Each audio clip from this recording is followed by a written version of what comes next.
একটু মনক্ষুণ্ণ হলেন। মুসা আলাইহিস সালাম খুশি হলেন না, কি হলেন? মনক্ষুণ্ণ হলেন। এরপরে তিনি মন খারাপ করে তিনি যখন চলে আসলেন তার কথাগুলো বলে, হরিণের সঙ্গে দেখা। হরিণ বলছে যে হুজুর কি বললেন আল্লাহকে গিয়া? আল্লাহ কি বলেছে, কি নিউজ সংবাদ দিয়েছে? যে সংবাদ দিয়েছে এটা যে বৃষ্টি বলে 100 বৎসর পরে হবে। হরিণ এটা শোনার সাথে সাথেই বলছে আলহামদুলিল্লাহ। মুসা আলাইহিস সালাম বলে, হরিণ তুমি কি পড়লে? 100 বছর পরে হবে বৃষ্টি, এই কথা শুনে তুমি আলহামদুলিল্লাহ পড়লে? তুমি তোমার বংশ কি 100 বছর পরে থাকবে? তুমি যে আলহামদুলিল্লাহ বললা।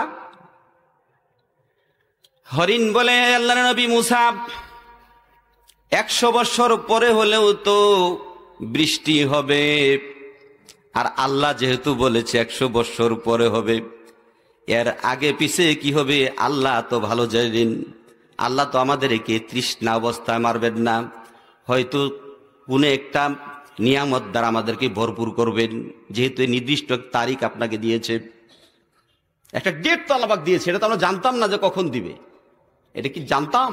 হরিণ বলছে জানতাম না কখন দিবে, কিন্তু এটা তো জানতে পারলাম যে একটা ডেট তো জানতে পারলাম 100 বছর হবে। 100 বছর পরে যদি বৃষ্টি হয় হবে তো। আর পানি ছাড়া যদি আল্লাহ আমাদেরকে বাঁচান, আমরা অবশ্যই বাঁচতে পারবো। আর তিনি তো অবশ্যই পারবেন পানিবিহীন অবস্থায় বাঁচাতে আমাদেরকে। এই জন্য তো আলহামদুলিল্লাহ বলেছি। এই আলহামদুলিল্লাহ বলার পরে হরিণের আলহামদুলিল্লাহ পড়া আল্লাহ পাকের এত পছন্দ হয়েছে। কারণ মুসা নবী তো ইচ্ছা করলে পারতো আলহামদুলিল্লাহ পড়তে পারতো, কিন্তু মুসা আলাইহিস সালাম পড়ছে, সে মনে কষ্ট পেয়েছেন। কিন্তু হরিণ কি কষ্ট পেয়েছে? হরিণ কষ্ট না পেয়ে সে আলহামদুলিল্লাহ পড়েছে। আল্লাহ পাক খুশি হয়ে মুসা আলাইহিস সালাম পাহাড় থেকে নেমে বাসায় ওঠার আগেই এমন বৃষ্টি এসেছে যে পাহাড় পর্বত যত খাল বিল আছে সব পানি পরিণত করে দিয়েছে। তো মুসা আলাইহিস সালাম তৎক্ষণাৎ আবার আল্লাহকে বলে যে আল্লাহ কি ব্যাপার, তোমার মকর, তোমার কৌশল বুঝা বড় মুশকিল। তুমি তো বললে 100 বছর পরে বৃষ্টি দিবে, আর আমি ঘরে ঢোকার আগেই, আসার আগেই তুমি বৃষ্টি দিলে। আল্লাহ রাব্বুল আলামিন বলেন, হে মুসা, তুমি তো প্রশংসা করনি বনের জঙ্গল হরিণ 100 বছর পরে বৃষ্টির কথা শুনে আমি আল্লাহর প্রশংসা করেছি। আর এই প্রশংসা আমার কাছে এত পছন্দ হয়েছে যে অতি তাড়াতাড়ি দ্রুত বৃষ্টি না দিয়ে আমি আল্লাহ পারলাম না। এই জন্য প্রশংসা, যত প্রশংসা করবেন আল্লাহ পাকের শুকরিয়া আদায় করবেন, অনেক পিছনের জিনিস আপনার জন্য সেই নিয়ামত হিসাবে আল্লাহ পাক আগিয়ে দিয়ে দেবেন, এগিয়ে দিবেন। মানে প্রথমেই আপনি চাওয়ার আগেই আল্লাহ রাব্বুল আলামিন দিয়ে দিবেন, যদি আল্লাহ পাকের কৃতজ্ঞ আমরা প্রকাশ করতে পারি। যা হোক, আল্লাহ পাক যে আমাদেরকে নিয়ে এসেছে, এটা অনেক সুন্দর একটা পরিবেশ, যেটা আল্লাহ তার রাসূল ভালোবাসেন যে জায়গা, এই জায়গায় যে আসার সুযোগ করে দিয়েছে। এই জন্য আবার বলি আলহামদুলিল্লাহ। আমি দেখে আসলাম অনেক বাজার, অনেক লোক, আপনারা এখানে যারা আছেন তার চেয়ে বেশি লোক ওই বাজারে আছে। তো ওই বাজার আর এখানে যে আপনারা বসেছেন, দুটা কি সমান? দুটা কি সমান?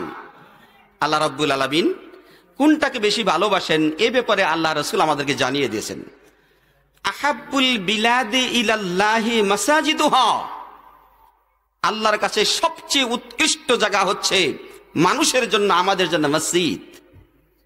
আমাদের জন্য উৎকৃষ্টতম জায়গা কোনটা? মসজিদ। আমাদের কাছে উৎকৃষ্টতম জায়গা, আল্লাহর কাছে শ্রেষ্ঠ স্থান হলো মসজিদ। কে বলেছেন? আল্লাহ রাসূল বলেছেন। আহাব্বুল বিলাদ, সবচেয়ে বেশি প্রিয়। এখানে হাব্বুল বিলাদ বলে নাই, আল্লাহ আহাব্বুল বিলাদ মানে বিশেষণের বিশেষণ, আধিক্য অর্থ প্রকাশ করেছে। সবচেয়ে বেশি প্রিয় উৎকৃষ্টতম জায়গা হচ্ছে মসজিদ। ও আবগাদুল বিলাদি ইলাল্লাহি আসওয়াকুহা, আর বাজার হচ্ছে সবচেয়ে নিকৃষ্টতম জায়গা হলো আল্লাহর কাছে।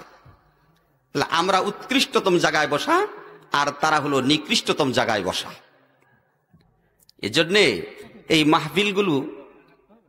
মাহফিলগুলো যারা কর্তৃপক্ষ, তাদের কাছে আমার অনুরোধ থাকবে যে মাহফিলের আগে আপনারা জানিয়ে দিবেন যে মাহফিলকে কেন্দ্র করে কোনো বাজারের সিস্টেম যেন না হয়, দোকানপাটের যেন সিস্টেম না হয়। অসংখ্য লোক ওখানে ঘোরাফেরা করছে, এগুলো ভালো না।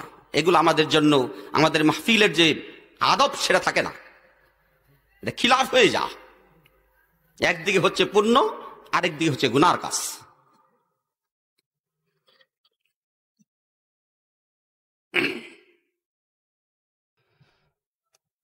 এই পৃথিবীতে আমরা অবস্থান করছি কতদিন থাকব, কতদিনের জন্য আমরা এখানে এসেছি? এটা স্থায়ী জায়গা না অস্থায়ী জায়গা? অস্থায়ী জায়গা, স্থায়ী জায়গা নয়। মাত্র কিছুদিন আমরা এই পৃথিবীতে থাকবো, এরপরে থাকবো না। তারপরে কোথায় যাব? কবর দেশে চলে যাব। কতদিন থাকবো এটাও আমাদের হিসাব জানা নেই। এরপরে কবর থেকে উঠে আমরা কোথায় যাব? ময়দানে হাসার। কতদিন থাকবেন এটা বলে দিয়েছে, একদিনের সমান কয়দিন? 50,000 বৎসর। কতদিন? 50,000 বৎসর হাসরের ময়দানে দাঁড়িয়ে থাকতে হবে। কত বৎসর? 50,000 বৎসর। আদম আলাইহিস সালাম সৃষ্টি হয়েছে আজ থেকে কত বৎসর? 10,000 বৎসর হয়নি। কত বৎসর? 10,000 বৎসর হয়নি এই পৃথিবীতে মানুষ এসেছে। হাসরের ময়দানে 50,000 বৎসর অপেক্ষা করতে হবে। খুব কঠিন অবস্থা। থাকা সম্ভব? সম্ভব? 50,000 বৎসর। এই 50,000 বৎসরের তুলনায় আপনি আমি দুনিয়াতে থাকবো কতদিন, তার নির্যাস, হিসাবের নির্যাস আসে কিছু? এই 70 বৎসর বয়স, 100 বৎসর বয়স, 50,000 বৎসরের তুলনায় কত পার্সেন্ট আসে? কত পার্সেন্ট? কোনো পার্সেন্ট আছে? 50-60 বৎসর কোনো পার্সেন্টই আসে না। শতভাগের যে পার্সেন্ট এটা আসে না 50,000 বৎসরের। এই হলো 1,000 বৎসর। 50 আলফা সানা, কোরআনের কথা। 50 আলফা সানা, 50,000 বৎসর হাসরের ময়দানে দাঁড়িয়ে থাকতে হবে। ইসরাফিল আলাইহিস সালামের সিংহা প্রথম ফুৎকার থেকে দ্বিতীয় ফুৎকার, প্রথম ফুৎকার পৃথিবীর সব মানুষ মারা যাবে, কেউ থাকবে না। আবার দ্বিতীয় ফুৎকারে সব মানুষ উঠে যাবে। মাঝখানে প্রথম ফুৎকার দ্বিতীয় ফুৎকারের বয়স কত জানেন?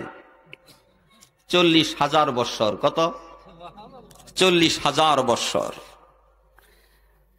হাসর প্রান্তর থেকে জান্নাতে যেতে হলে একটা ব্রিজ পার হয়ে যেতে হবে, যে ব্রিজের নিচে হলো জাহান্নাম।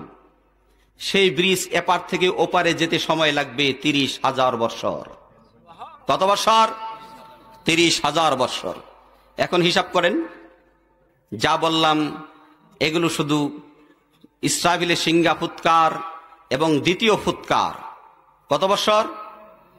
40,000 বৎসর। আর ব্রিজ পার হতে সময় লাগবে 30,000 বৎসর। কিয়ামতের ময়দানে দাঁড়িয়ে থাকতে হবে কত বৎসর? 50,000 বৎসর। মোট কত? 120। কত? 1,20,000 বৎসর। কিভাবে জান্নাতে যাওয়ার আগের যে সময়, জান্নাতে জাহান্নামে যাওয়ার আগের 1,20,000 বৎসর। আপনার এই 70 বৎসর কোন পার্সেন্ট আসে? আসে? আর 1,20,000 বৎসর এটা আমাদের সামনের সময়, সামনের সময়। তাহলে আমি এবং আপনি যেটা ক্যালকুলেটরে আসে না পার্সেন্ট, যেটা চোখে দেখা যাবে না যে পারছেন, এই বয়স হলো দুনিয়ার। এই দুনিয়াতে এই সামান্য সময়ের জন্য এসে আমি আপনি যে অহংকার করি, কিভাবে করেন? কিভাবে কুফরি করেন? কাইফা তাকফুরুনা বিল্লাহ, আল্লাহর সাথে কিভাবে কুফরি করেন, কিভাবে শিরকিয়াত করেন, কিভাবে আপনাদের যুবতী নারীদেরকে ছেড়ে দিয়েছেন। বিশ্ব দিকে তাকাইয়ে দেখলে কি অবস্থা। বাংলাদেশ নয়, সারা পৃথিবী নিয়ে কথা বলা উচিত। বাংলাদেশ অনেক ভালো আছে। আমাদের বাংলাদেশে জন্ম দিবস পালন করেন অনেকেই। জন্ম দিবস পালন করে তো, বিদেশের মাটি বিদেশেরাও জন্মদিন পালন করে। মানুষ জন্মদিন পালন করে, আমরা জন্মদিবসের স্মরণে অনেক কিছু করি, তাই না? বিদেশের মাটিতে জন্ম দিবস মেয়েরা কিভাবে করেন জানেন? ছেলেরা যেদিন জন্মগ্রহণ করে সেদিন কি পোশাক থাকে শরীরে? পোশাক থাকে না। বিদেশের মাটিতে বিদেশিরা, ইহুদি, নাসারা, খ্রিস্টান, তারা জন্মদিন পালন করে ওই দিবসের মতো যেদিন জন্মগ্রহণ করেছে কোনো পোশাক থাকে না। আর বিদেশের মাটিতে বিদেশি নারী জন্মদিবস পালন করে যুবক যুবতী মহিলারা কোনো গায়ে পোশাক রাখে না। সাংবাদিক জিজ্ঞাসা করে আজকে উলঙ্গ কেন? তারা বলে আজকে আমাদের জন্মদিন। জন্মদিন তো কোনো পোশাক থাকে না, তাই আমরা জানিয়ে দিচ্ছি যে আজকে আমাদের জন্মদিবস। এই জন্য তারা পোশাক রাখে না। নারী পুরুষ বিশ্ব পৃথিবীর সংবাদ। আপনার আমার নারী, মুসলিম সমাজ মুসলমান নারীদেরকে ছেড়ে দিয়েছি, বেহায়া বেপর্দায় চলাফেরা তারা করে।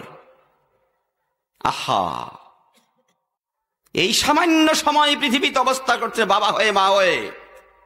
কিভাবে আপনার মেয়েকে ছেড়ে দিয়েছেন বেপর্দার মুখে, যুবকদের হাতে, যুবকদের মুখে।